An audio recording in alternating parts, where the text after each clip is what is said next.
E hoje connosco, para a análise da imprensa, está o jornalista e comentador da RTP, Ricardo Jorge Pinto. Ricardo, bem-vindo. Olá, vamos começar noite. pela Cimeira do Vaticano sobre abusos sexuais. O Papa exige que a Igreja Católica combata os casos de abusos sexuais cometidos por membros do clero. Deu indicações aos bispos para informarem diretamente as autoridades civis sobre casos que venham a envolver estas pessoas.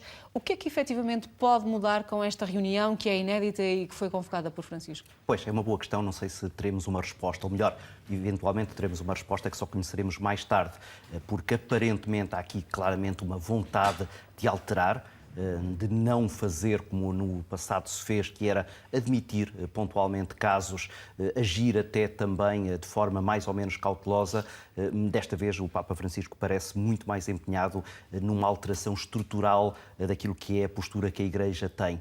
Pareceu muito interessante uma frase de uma das vítimas que dizia: é preciso que fique claro que o que acontecia, o que aconteceu, o que acontece eventualmente, não é pecado, é crime.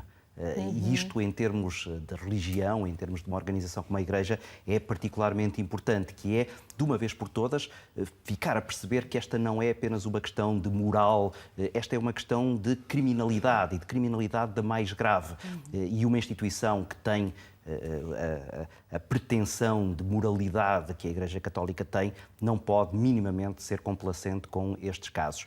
O Papa já foi consequente, afastando alguns dos bispos, tentando eliminar alguns dos seus mais próximos que estariam envolvidos em alguns destes casos. É preciso agora que se deem passos concretos para que de uma vez por todas se erradique este problema. Se queres a minha percepção de casos passados e daquilo que se vai lendo recentemente sobre esta situação, ficamos todos com a ideia de que, por muito que vontade que tenha o Papa, a organização e a Igreja é de tal maneira grande, complexa, que muito provavelmente estas instruções, e fechada, que muito provavelmente estas instruções dificilmente terão repercussão geral em toda a cadeia hierárquica. Mas como analista, o que nós sabemos é que os três grandes temas que estão em cima da mesa nesta Cimeira do Vaticano são a responsabilidade dos bispos por um lado, a prestação de contas por outro e a transparência. Na tua forma de olhar para tudo isto, o que é que seria urgente a Igreja Católica promover desde já para evitar a repetição, a multiplicação destes casos no futuro? Pois é muito difícil. Pensando nestas três acessões dos temas que estão em cima da mesa. Sim, naturalmente. Isto que o Papa diz da verdade, da transparência, parece ser, pelo menos, aquilo que, em termos práticos, mais resposta imediata pode dar, que é, se a Igreja claramente tentar ser muito mais transparente sobre isto é, no momento em que houver a mínima suspeita, imediatamente a notificar, a tornar pública, fazer aquilo que as instituições que têm responsabilidades públicas fazem, eu penso que o controlo depois pode ser mais eficaz. Agora, era como eu há pouco dizia, o problema é conseguir fazer que nas igrejas mais remotas, que muitas vezes estão afastadas, já não é apenas a distância quilométrica do Vaticano, é muitas vezes a distância ainda mais abismal de mentalidade. Tudo isso é muito difícil de depois colocar em prática. Agora, não tenho dúvidas de que a um nível mais restrito, nomeadamente dentro do Vaticano, haverá, por controlo direto do Papa, uma limpeza relativamente a estes casos e, eventualmente, até no topo da hierarquia poderá haver maior eficácia. Eu não sei se em toda essa rede, que é muito complexa, muito ampla, muito dispersa, estas medidas poderão ter eficácia, porque isso que tu há pouco mencionavas, que era de criar mecanismos de controlo, nomeadamente para pedir para que os casos sejam imediatamente reportados às autoridades civis, isso é tudo muito fácil de dizer. O problema é ver se depois isso tem uma aplicação prática, porque não se trata apenas de medidas administrativas, isto não pode ser feito por decreto, nem que seja um decreto papal. Há aqui depois uma questão de mentalidade que, se não for assumida como tal, dificilmente resistirá. Não obstante todas essas dificuldades que tu enumeras, que a própria Igreja possa vir a ter para pôr em prática, enfim, esse desejo de mudar alguma coisa, o Papa, ao convocar ou ao chamar pela primeira vez ao Vaticano, com considerável urgência, que foi a expressão usada, líderes católicos de todo o mundo para debater crimes ou práticas de natureza sexual e de abusos sexuais, dá um sinal forte à própria Igreja. E certamente que todos eles que estarão na frente reconhecerão os erros e reconhecerão que é preciso fazer alguma coisa. Até que ponto todos estarão a ser honestos e todos estarão a ser verídicos na postura que têm, é o que ainda falta saber. É que aquilo que nós verificamos é que houve, ao longo de séculos, uma enorme hipocrisia da parte da Igreja relativamente a esta matéria. E depois há um outro problema que está associado a isto, que é a relação sempre difícil que a Igreja teve com a sexualidade. E isso não se muda de um momento para o outro. Houve uma coisa que eu aprendi quando estudei História, que é a componente da história que demora mais a mudar é a das mentalidades. A história política é muito rápida, a história económica é relativamente rápida, a história das mentalidades demora muito, muito a ter ciclos de mudança. Ora, na Igreja Católica, esta mudança de mentalidade, ainda por maioria de razão, será muito mais demorada a fazer. Sobre este assunto, deixa-me só fazer-te uma última pergunta. Ainda corro o risco de obrigar-te a fazer um bocadinho de especulação sobre isto, mas não deixa de ser uma curiosidade a partilhar com os nossos espectadores. Esta quinta-feira, um jornalista francês lançou um livro chamado No Armário do Vaticano. O jornalista chama-se Frédéric Martel. E nesse livro ele diz que a Igreja Católica é uma estrutura maciçamente homossexual e ele relaciona diretamente no livro a homossexualidade dos padres com os escândalos de pedofilia que têm corrido o mundo. Tu admites que possa haver alguma relação entre uma coisa e outra? Sim, é natural que sim. Não sei exatamente qual é que é o grau dessa homossexualidade. Como dizia, e daquilo que tenho lido, essa questão da relação com o sexo, seja heterossexual, homossexual, é muito complicada de resolver na Igreja. E, eventualmente, poderia estar aí um primeiro passo. A Igreja Católica nunca assumiu o casamento dos padres. Todas essas matérias que parecem ali enquistadas e que são, no fundo, cancros muito complicados de retirar dessa máquina muito complexa e que tem raízes históricas extremamente profundas. Dificilmente um problema como este pode ser resolvido, mesmo que seja com uma intervenção muito determinada do Papa. Vamos olhar aqui para um outro título, porque o PCP, o Bloco de Esquerda e os Verdes querem a renacionalização do CTT, ainda que essa decisão possa ser demasiado onerosa para o Estado português. Pode ou não? Pois, é preciso analisar aqui uma série de variáveis que ainda não estão esclarecidas. E o Partido Socialista aqui parece-me estar a ser sensato ao dizer vamos primeiro olhar para todos os relatórios, vamos olhar primeiro para todas as averiguações que são feitas antes de se tomar uma decisão. Há uma acusação que o PS está a fazer ao PSD e ao CDS que não me parece justa, que é acusar os partidos à direita de terem feito mal essa privatização, de, por exemplo, não terem permitido que o Estado continuasse com uma presença nos CTT, como, por exemplo, acontece na TAP, e ter vendido 100% dos CTT, ficando imediatamente, completamente fora, sem nenhuma capacidade de controlo. A verdade é que essa imposição foi feita pela Troika, e quem escreveu isso no memorando foi o próprio Partido Socialista. Ou seja, o governo de Pedro Passos Coelho basicamente teve que depois cumprir uma determinação que José Sócrates, então primeiro-ministro, tinha combinado com essa mesma Troika. Mas pronto, para além desta acusação que me parece injusta, o que me parece que neste momento seria sensato, e é isso que está neste momento em discussão entre estes partidos, é que opção tomar e quando a tomar. E aqui temos três posições. Temos à esquerda, Bloco de Esquerda e Partido Comunista, claramente entusiasmados com a possibilidade de uma renacionalização. À direita, PSD e CDS a dizer cuidado porque este caso dificilmente pode ser revertido sem um grande prejuízo. E o Partido Socialista, que olha para a esquerda e olha para a direita e vai tentando perceber que melhor decisão tomar, provavelmente a esperar já até com uma próxima legislatura, não querendo tomar uma decisão antes das próximas eleições de outubro, exatamente para dar tempo a uma solução que seja não apenas mais pensada, estudada, mas também eventualmente seja mais consensual com outros partidos. E aí veremos com quem serão os parceiros de um eventual futuro possível governo socialista numa próxima legislatura. Vamos aos professores e às escolas, ou melhor, à educação, assim é que é. Aqui no Jornal de Notícias, o Ministro da Educação Administração anunciou esta quinta-feira a contratação de 1.067 funcionários para os quadros das escolas. Isto não resolve tudo, obviamente, mas é um sinal. É um sinal e é algo muito positivo. É um sinal, é muito positivo para as escolas que estão claramente a precisar destes funcionários. Há muitas escolas que estão quase numa situação de paralisação, porque não têm meios, não têm recursos e, sobretudo, não têm meios humanos para atender às muitas necessidades. E eu penso que isto é um sinal que tem um lado positivo e tem um lado, digamos assim, um bocadinho mais político. Esse positivo é esse, que é, com estes reforços, se as coisas forem bem geridas, teremos o sistema educativo a funcionar melhor. Mas há aqui um lado também mais complicado. Isto parece ser uma resposta do Partido Socialista quando olha agora para as sondagens e percebe que, na verdade, começa a cair.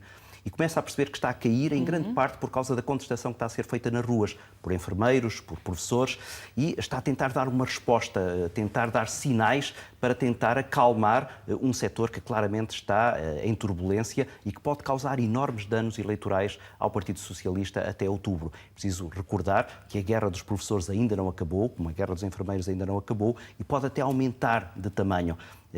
Aquela esfera de proteção que o Partido Comunista, de alguma maneira, conseguiu manter nos 3 primeiros anos da legislatura, terminou. E, portanto, agora o Partido Socialista tem que ter muita atenção àquilo que é a resposta, nomeadamente de diálogo que dá para com os setores que estão neste momento em maior inquietação. Mas tu não estás a crer que o anúncio desta contratação destes 1.067 funcionários para as escolas vá acalmar os sindicatos dos professores em relação à reivindicação da contagem do tempo de serviço congelado? Mas ajuda.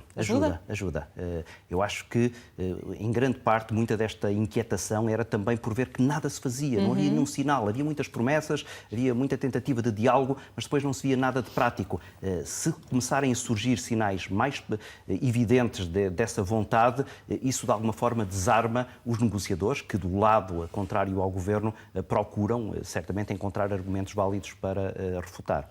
Título principal no Económico. Se for verdade isto que aqui está escrito, que Jorge Sampaio e Vítor Constâncio ignoraram os alertas sobre a Caixa Geral de Depósitos em 2002, alertas que foram feitos pelo então gestor da Caixa, Almerindo Marques, o que é que pode justificar esse fechar de olhos, sendo que o próprio jornal, citando aqui o próprio Almerindo Marques, diz que Constâncio lhe respondeu que não tinha recursos e que não era conveniente. Isto não é aceitável. Não é aceitável. Agora, nós não sabemos se isto é verdade ou não. Agora, como dizem os italianos, se non è vero, è bene trovato. A plausibilidade desta situação é muito elevada. Ficamos todos cada vez mais com essa noção de que se fecharam demasiadas vezes os olhos aos problemas que a Caixa Geral de Depósitos tinha. E é preciso recordar que a Caixa Geral de Depósitos era, no fundo, também um armazém para, passa a expressão, para colocar muitas das figuras políticas que, ao longo dos vários governos, foram sendo recompensadas por esforços ou ajudas que davam. E, portanto, há aqui muitas implicações com vários partidos que levam a que, neste momento, mesmo perante uma nova Comissão Parlamentar de Inquérito, eu tenha muitas dúvidas sobre que se venha a descobrir alguma coisa de realmente válido. Como aconteceu em relação a outras comissões parlamentares que têm a ver com bancos, que têm a ver com o funcionamento do sistema financeiro, vai haver muita gente com falta de memória, vai haver muita gente com muitos bons argumentos para explicar coisas inexplicáveis e vai haver, como perceberemos, também muita gente que, na verdade, vai reconhecer que provavelmente poderia fazer muito pouco por causa da enorme teia de influências que estava montada à volta do Banco do Estado. Mas o que é que justificará essa inércia, esse fechar de olhos? Será a tal falta de meios? Que alegadamente... Não, eu duvido que seja falta de meios, quer dizer... Ou será a conveniência? É conveniência. Aqui a palavra-chave é a conveniência. Não era conveniente para estes partidos que claramente utilizavam a Caixa Geral de Depósitos para vários fins, e falta ainda agora saber que tipo de empréstimos abusivos foram prestados nestes anos, e estamos só a falar dos últimos 15, 20 anos, podemos remontar mais para trás e certamente encontraríamos situações ainda mais complicadas para perceber que houve ali muita falta de vontade política para resolver este problema. Portanto, essa questão dos meios não me parece minimamente justificativa. Esta quinta-feira soubemos também que a banca está em grande, tem lucros. O Jornal de Notícias diz-nos, por exemplo, que os lucros chegam aos 5 milhões por dia e os 4 maiores bancos que operam atualmente em Portugal conseguiram no ano passado, em conjunto, 1.788 milhões de euros, ou seja, quase o triplo em relação a 2017. Se, por um lado, isto parece uma boa notícia e parece um bom desempenho, por outro lado, isto deverá fazer-nos ficar de pé atrás e recear que alguma coisa possa estar a correr mal, do género. Isto pode significar que, por exemplo, há demasiado endividamento por parte das pessoas, que há demasiados créditos que estão novamente a ser concedidos e que a banca também obtém lucros por via desses créditos excessivos que estão a ser concedidos. Isto poderá ter o reverso da medalha? Isso é verdade. Nós temos tido notícia, aliás, numa das manchetes falámos, a propósito de uma primeira página, disso mesmo, que era as famílias estão a endividar-se mais, e estão a endividar-se mais até em áreas que são mais perigosas, que não é a compra de casa, é muitas vezes a compra do carro, a compra de eletrodomésticos e até, às vezes, surpreendentemente, férias. E, portanto, esses sinais são preocupantes. E aproximando-se uma crise económica, e todos os especialistas estão de acordo que essa crise, que é cíclica, não demorará muito a chegar, essas famílias vão ficar, mais uma vez, infelizmente, em situação difícil. E isso pode, eventualmente, ajudar também a explicar estes lucros. Eu estive à tarde a ler as razões para estes aumentos dos lucros e encontrei muitos fatores e cada banco tem a sua própria história. Há bancos que estão a aumentar os lucros basicamente por causa das comissões, aumento das comissões, e isso também não é simpático para nós, utilizadores dos bancos, significa que estamos cada vez mais a pagar por mais coisas. Depois, em alguns casos, era por redução de custos, bancos que estão a fechar balcões, bancos que estão a dispensar funcionários, que estão a ser mais regrados no uso dos recursos que tinham, a vender património também, em alguns casos, e depois também a não fazerem, e esse até pode parecer o sinal mais preocupante, que é, isto significa também que muito do investimento que os bancos têm que fazer com regularidade para terem ativos que possam utilizar em determinados momentos, isso não foi feito nos últimos meses. E isso pode ajudar a explicar porque é que também houve este aumento muito grande de lucros. Porque se fosse apenas um pequeno aumento, perceberíamos, a economia portuguesa está melhor, reagiu melhor e os bancos vão um pouco a reboque dessa melhoria da economia. Agora, isso não ajuda a explicar porque é que se passa de 600 milhões para 1.600 milhões. É uma diferença muito grande aquela que se verifica aqui. Ricardo, vamos às pistas de reflexão extraídas da imprensa estrangeira que nos propões, começando aqui pela edição online do jornal americano New York Times, com a notícia de que o centro presidencial Barack Obama, que deverá ser construído em Chicago, não vai ter uma biblioteca presidencial, ao contrário de centros dos antecessores. Em vez disso, a Fundação Obama mandou digitalizar 30 milhões de páginas de documentos que vão ficar disponíveis online. O que é que simboliza esta ruptura com hábitos anteriores, Ricardo?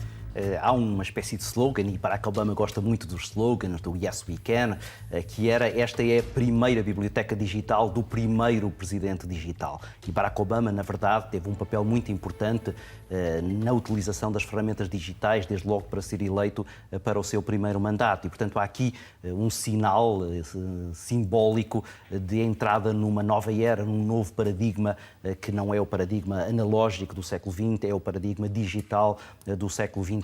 Agora, esta decisão de ter uma biblioteca que é apenas digital está, curiosamente, a preocupar os historiadores, que acham que, ao contrário do que aconteceu com outros presidentes, onde eles olham para o exemplo e percebem que as bibliotecas foram crescendo ao longo do tempo, por pessoas que chegavam lá e entregavam um papel que o presidente tinha assinado quando passou num café que eles frequentavam, uma carta que tinha sido enviada por um assessor que chegou a alguém que achou que aquilo podia ser importante de guardar. E, dizem os historiadores, isso pode não acontecer com este modelo da biblioteca digital. E, por outro lado, apontam também o facto de as bibliotecas digitais serem mais difíceis de gerir em termos de organização da informação para, posteriormente, ser consultada, ser estudada e se fazer história a partir dela. E, portanto, esta intenção certamente é boa e Barack Obama está a fazer aqui a dar um passo em frente nesta utilização das tecnologias, mas curiosamente há quem esteja preocupado com isso. E depois também interessante é dizer, isto provavelmente vai depois abrir espaço para que haja uma enorme biblioteca Trump daqui a uns anos que queira ofuscar tudo isto que ficou para trás e mais tarde ou mais cedo vermos no Twitter do atual presidente algum remoque a esta decisão de Barack Obama. Não estou a imaginar Obama a ficar-se por um centro presidencial. Politicamente, que futuro é que tu imaginas que Obama possa querer vir a ter? Pois, ele é novo ainda, mas o problema é que é muito difícil ser-se o que quer que seja depois de ter sido Presidente dos Estados Unidos. E isso é sempre um problema, foi sempre um problema para todos os presidentes, não deixará de ser um problema para Barack Obama. Eventualmente, o sonho dele agora é ser primeiro-dama, primeiro homem da Casa Branca, elegendo-se um dia a mulher, Michelle, que teve um enorme sucesso com um livro que lançou recentemente. E ela então ser uma espécie de primeiro-damo da Casa Branca. Vamos agora olhar o site do jornal britânico The Guardian, que nos revela que 75 anos depois do Terceiro Reich, o governo alemão ainda está a pagar pensões a colaboradores do regime nazi espalhados por vários países europeus, incluindo a Bélgica e a Grã-Bretanha. O Parlamento belga pede para que isso termine e para que seja divulgada a lista de quem recebe essas pensões, sendo que só na Bélgica serão pelo menos 30 as pessoas que ainda recebem as ditas pensões, mas as autoridades alemãs têm recusado comunicar a lista dos beneficiários, alegando preocupações legais em torno da proteção da privacidade. O que é que explica, Ricardo, ou justifica que este pagamento destas prestações continua a ser feito? Não sei.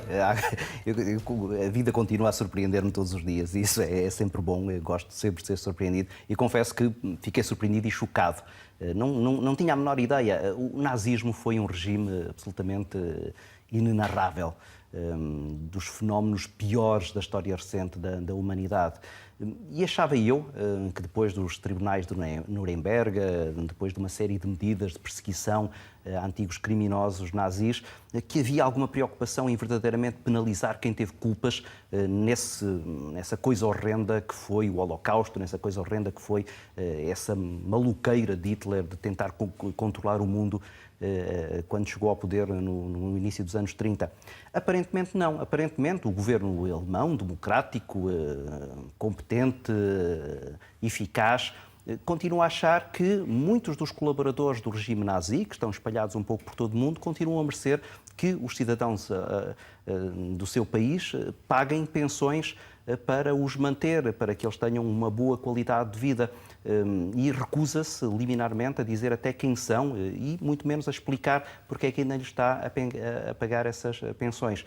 Esta decisão do Parlamento belga parece-me uma decisão quase in extremis, é quase que uma ingerência num governo estrangeiro, mas parece-me também um alerta de algum bom senso, dizer parem isto, ou pelo menos deem uma justificação de porque é que estão a fazer isto. Se calhar estou eu aqui a ser injusto e haverá uma boa justificação, mas então Angela Merkel tem possibilidades de a dar e de a explicar. E este argumento usado pelas autoridades alemãs de preocupações legais em torno da proteção da privacidade destes beneficiários, ainda que possamos aceitá-la, soa um bocadinho a desculpa esfarrapada. Sim, pois, quer dizer, naturalmente que a privacidade das pessoas tem que ser preservada, mas se essas pessoas foram colaboradores deste regime, porque é que elas ainda merecem esta ajuda? Isso custa-me um bocado a compreender. É verdade, podemos dizer, é preciso primeiro provar que eles realmente foram colaboradores, tudo isso, mas então que se esclareça de uma vez por todas essas dúvidas ou que se dissipem essas suspeições que estão lançadas sobre essas pessoas. Porque, na verdade, não estamos a falar aqui de altas patentes das SS, estamos a falar de pessoas que muitas vezes eram informadores do regime, eram colaboradores porque estavam a prestar um determinado serviço num país estrangeiro e, em alguns casos, provavelmente até coagidos a esse género de colaboração. Haverá um pouco de tudo.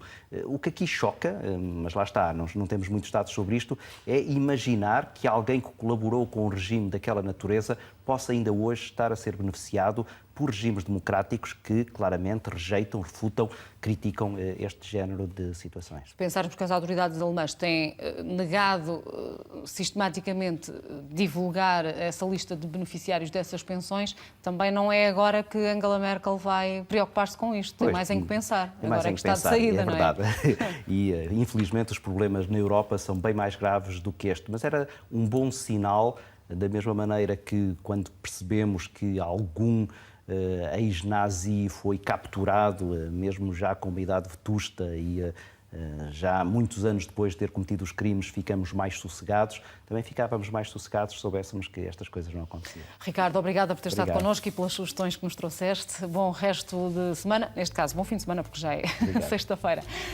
Ficamos por aqui, tenha uma boa sexta-feira. Até mais logo.